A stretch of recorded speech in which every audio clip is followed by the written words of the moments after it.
all for coming. I'm very pleased to see a group this size, even though some of them are related to me.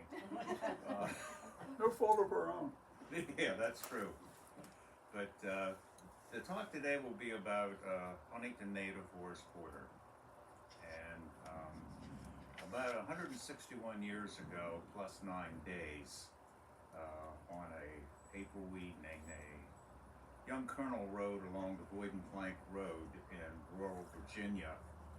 And he was riding with his orderly, and the orderly was shouting to some of the Federal soldiers that the Confederate line had finally broken at Five Forks and that the rebels were withdrawing. And one of the soldiers yelled back, "No, you don't, you April fool."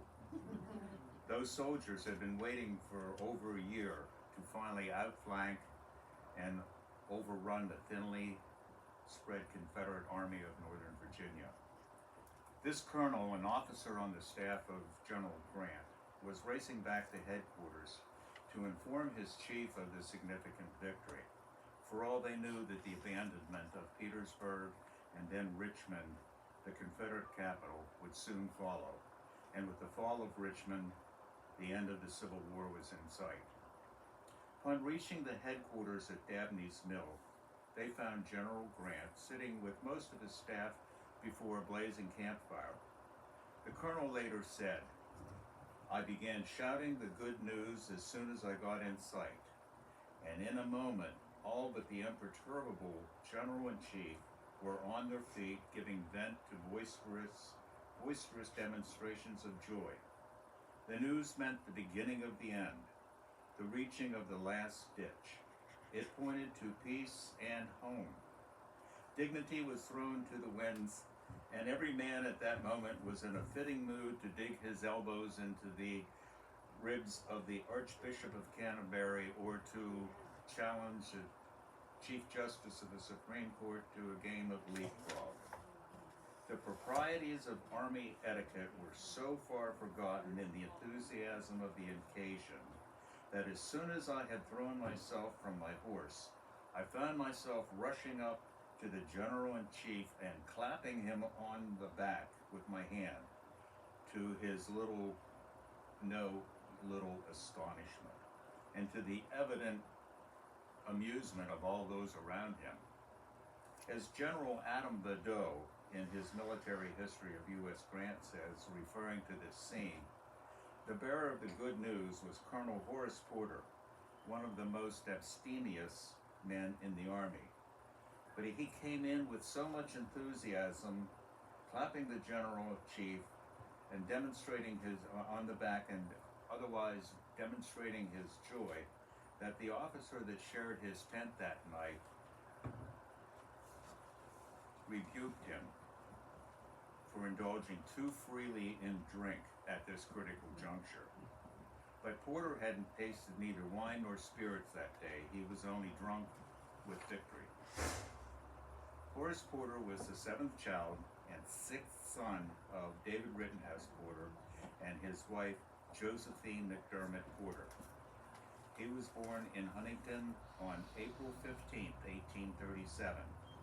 Horace's father was active in Pennsylvania politics, and he served as Huntington County Register and Recorder, and in both the Assembly and the State Senate. At the age of 50, David Rittenhouse Porter, was so highly regarded in the Commonwealth that he was nominated by the Democratic Party for the office of governor, and he was re-elected for a second term from 1839 to 1845. As the son of a governor, Horace had many opportunities and advantages to meet important visitors in Harrisburg. One of his favorites, in whom he was especially delighted, was General Sam Houston, later governor of Texas and a hero just returned from the Mexican War. He would creep quietly to his father's study to listen to Houston discuss stories of the war, politics, economics, and then the subject of much disagreement, slavery and Americans' foreign policy. Later, when his father's friend James Buchanan became minister to the court of St. James, this topic became ever more interesting to the young Horace. Porter attempted to get a presidential appointment to West Point in 1854, but at that time, President Pierce was reserving those appointments for sons of Mexican War officers, even though Porter's grandfather, Andrew, served on General Washington's staff during the Revolution. Porter was not on the list for that year. Undaunted, he entered Harvard and continued his attempts for an appointment. Finally, he was accepted and enrolled in the class of the United States Military Academy beginning on July 1st, 1855.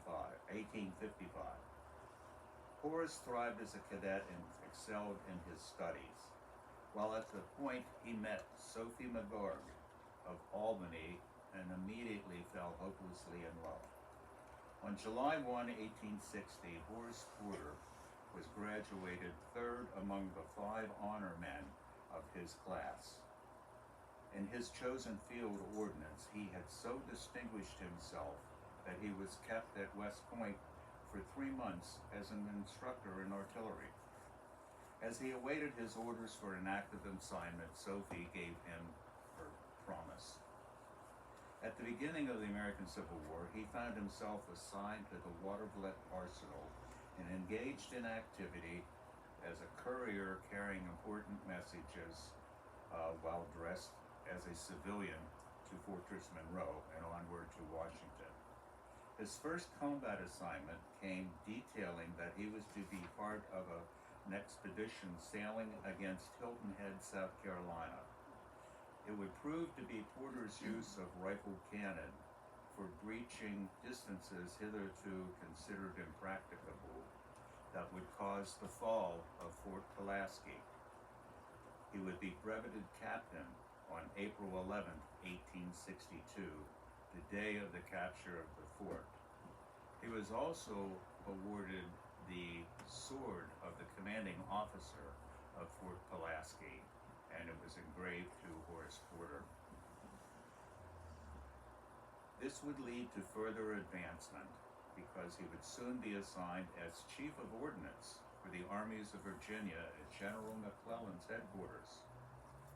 As the war expanded and spreaded to the west, General Wright, who commanded the landing force at Hilton Head, was given the command of the Department of Ohio and requested that Captain Porter be assigned as Chief of Ordnance on his staff.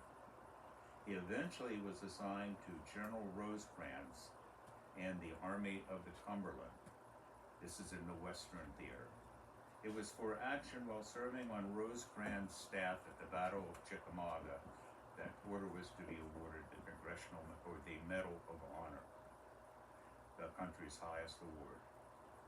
General Grant was soon assigned to command the military division of the Mississippi, and it was in this position that Captain Porter, at the request and introduction of General Thomas, first met Grant.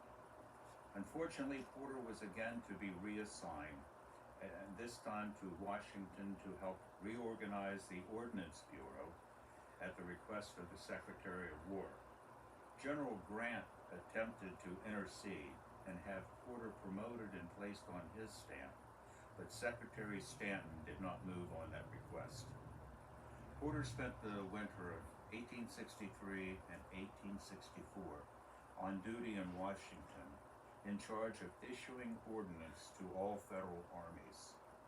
He was busy and he did his work well, but the main event of that time period was his marriage in Albany to Sophie. In March, Lincoln had finally found the right general, and the newly created position of Lieutenant General was created for U.S. Grant. Excuse me. And with that power of being appointed general of the armies, Grant had the ability to coerce Stanton and have Porter signed as his aide-de-camp. The promotion placed Porter in a position that was going to have a profound effect on the rest of his life. The relationship that he was developing with the chief as Porter would continue to call Grant, would thrust him upon both the national and international stage of public life. Porter would continue to serve faithfully to the end of the war and be with Grant at Appomattox, where he would again see General Robert E. Lee, who had been the superintendent at West Point during Porter's first year. The two generals and their staffs met in the parlor in the front room of Wilmer McLean's home at Appomattox Courthouse, Virginia. The interesting thing about Wilmer McLean is that he used to live in a town called Manassas, and there was a little upheaval and activity there that he said, I'm getting out of here. And he moved down southwest in Virginia to Appomattox Courthouse. And he could honestly say that the war started in his backyard and ended in his library. So, after General Grant had drafted the terms of surrender, he handed them to Colonel Porter, who gave them to Lee. After reading the terms, Lee noticed that the word exchanged had been left out of the passage and asked permission of Grant to make the correction. Grant assented, and Lee made a futile search through all of his pockets for a pencil. Colonel Porter, who was making careful notes of the proceedings, handed Lee the pencil that he had been using, and Lee made the correction. Then, as he read on, he kept twirling the pencil in his fingers and tapping it on the table. Porter realized that this little brown pencil had suddenly burst its way into history. After his death in 1921, his daughter, Elsie Porter Mende, found the pencil in his desk in an envelope marked Lee's pencil. He had treasured this memento, and she too treasured it for the rest of her years. On a side note to that, she had found the pencil once before when she was a small child, took it out of his desk, and chewed on the end of it. Her mother was like, oh, my father's going to be upset. Put the pencil back in the envelope. I was at Appomattox Courthouse with my son, Colin and Chris, and they knew the story of the pencil. And all of a sudden, one of them goes, Dad, look here. And here inside the display case was the pencil, and it had chew marks on the end of it. That's it. That's got to be it, you know. So they did keep it, and it's in a museum now. Yeah. Very soon after the surrender, Grant knew that his responsibilities would then be in Washington, and he left to be at the War Department, and he started for City Point on the 11th of April, and Porter soon followed him to Washington. Upon arrival, Grant found it was too difficult for him to move about in the city unencumbered by those who wanted to see the man who had defeated the rebels and saved the Union. He, of course, was requested by President Lincoln to meet with all the cabinet and many of the other prominent Washington dignitaries. During much of this time, he was accompanied by his aide, Colonel Porter. But due to the hectic schedule of the week and the time that they were unable to spend with Lincoln, the President invited the General and Mrs. Grant and Colonel Porter to join him and his Mrs. Lincoln at the theater on Friday night at Ford's Theater.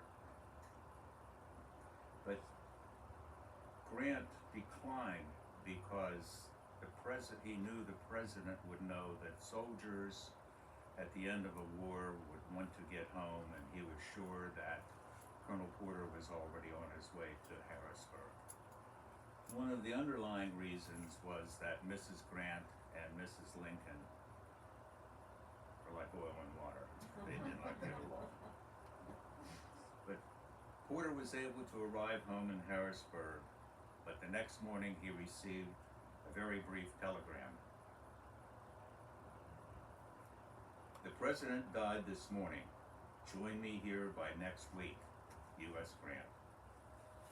Over the next few years, Porter's relationship with Grant continued to flourish. With Grant as the commander of the Army, Porter assisted with the massive demobilization after the war. And in addition, he traveled through the various southern states to advise the chief on particular issues regarding Reconstruction. On March 4th, 1869, Ulysses S. Grant became the 18th President of the United States, and Horace Porter was soon assigned to be his secretary. During the Grant administration, it is known that there were several scandals that brought suspicion upon his administration. Horace Porter attempted to advise and insulate the chief from some of the effects of the situations of which the president was unwittingly involved only by the extreme trust that he placed in others.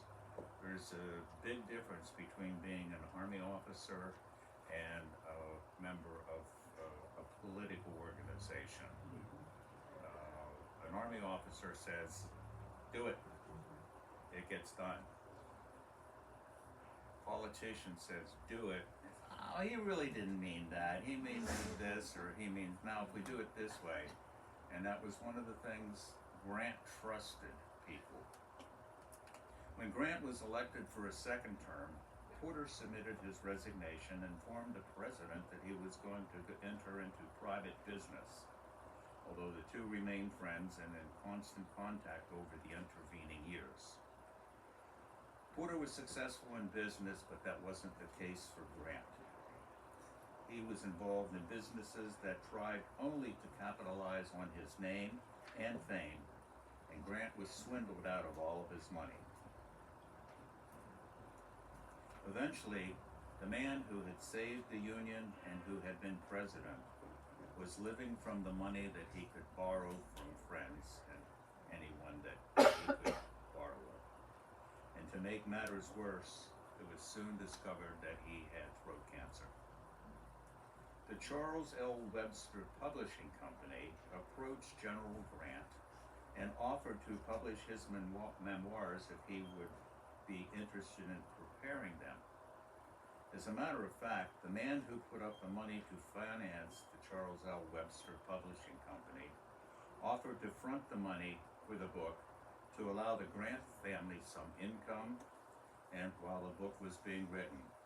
And that saint was none other than Mark Twain. As Grant feverishly worked to complete his eventual 2-volume set, he depended on Horace Porter and the copious detailed notes that he had kept during the war. Porter assisted in tracking down and confirming many of the facts and the statistics for the chief. He also read, reread, and proofed many of the chapters for their final copy. Grant was able to finish the book within days before he passed away. His goal was met and his family's fortune was finally restored. Grant was buried in a small brick tomb on Riverside Drive in New York City. This was to be a temporary resting place until the money could be raised to build a more elaborate tomb. But the Grant Memorial Association was failing in their attempts to raise the capital to complete the project. The more times that Horace Porter visited this tomb to pay his respects, the more times he became angry and upset of the simple arrangements that the nation was providing for such a great man. He began to call this brick hovel a fine monument to our ingratitude. Finally sure that the money could be raised with the right kind of effort by the right kind of people, Porter agreed to take over the helm of the Grant Memorial Association. He developed a subscription program, a method of raising funds by asking solicitors of various positions in society to seek subscriptions from former soldiers, industrialists, and people in your own circle of friends. This is much like the plans that they use for the United Way. Businesses solicited in their businesses and so on. The money was raised in record time, and the monument was dedicated on 27 April 1897, Grant's birthday. The ability to raise large sums of money caught the attention of Mark Hanna, the chairman of the Republican National Committee. Hanna approached Porter and asked him if he would be interested in helping to raise money for the McKinley campaign. Again, Porter immersed himself in the task at hand and very successfully completed the campaign. McKinley was elected, and immediately the name of Horace Porter was circulated as the new Secretary of War. Yes, we did call it Secretary of War at that time. It was changed to Defense, and now whatever they call it in the five-sided puzzle. But when he was offered the cabinet position, he respectfully declined. He had had enough of Washington, and nothing could entice him to, and I quote, camp in Washington and undertake the African slavery of running a department of the government, and that he was trying to get rest these days rather than confining work. The new administration continued to exert pressure on Porter, and they finally settled on appointing him as ambassador to France, and this was a position that he readily accepted. Having received the plum of political appointments as ambassador to France, and that was when we first started to send ambassadors. Before that, they did not have the title of ambassador. They were a lower ranked consul, State Department consul. Thank you. But while he was he had the plum of political appointments as ambassador to France. It could have been the pinnacle of his career. But while he was stationed in Paris, he set about to recognize yet another American hero, John Paul Jones. Jones had died destitute in Paris almost 100 years before, and was somewhere in Paris. Porter set about the task of researching old city records of other embassies and libraries and many other sources where he might find a clue as to the location of Jones. It was finally determined that the father of the American Navy was buried in a long-forgotten cemetery that had been abandoned and built upon over the last 100 years. The research showed that Jones had been buried in a leaden coffin so that if the United States of America ever wanted to transport Jones home, he could be shipped in this container. The United States is forever indebted to the Dutch ambassador for his foresight in trying to preserve Jones's body, as well as he did.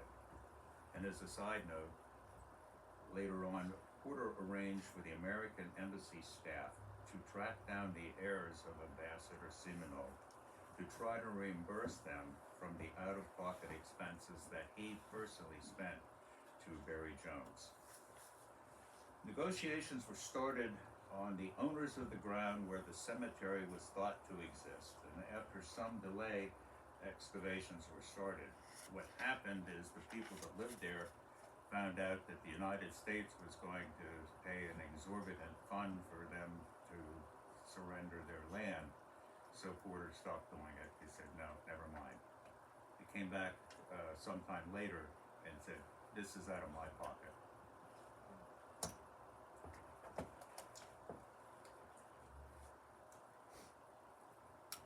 The team then had to dig shafts down in some places 18 feet to reach the level of the caskets buried there. They then tunneled horizontally to the various directions necessary to find the caskets. He employed, of all people, miners. Several leaden caskets were found. One had a nameplate and date. Another was opened and it was not Jones. But they finally discovered a casket that after comparison with a bust of Jones and a gold medal that was issued by the United States to honor Jones, they compared that to the body that was in the casket, and they found that it was in fact Commodore Jones.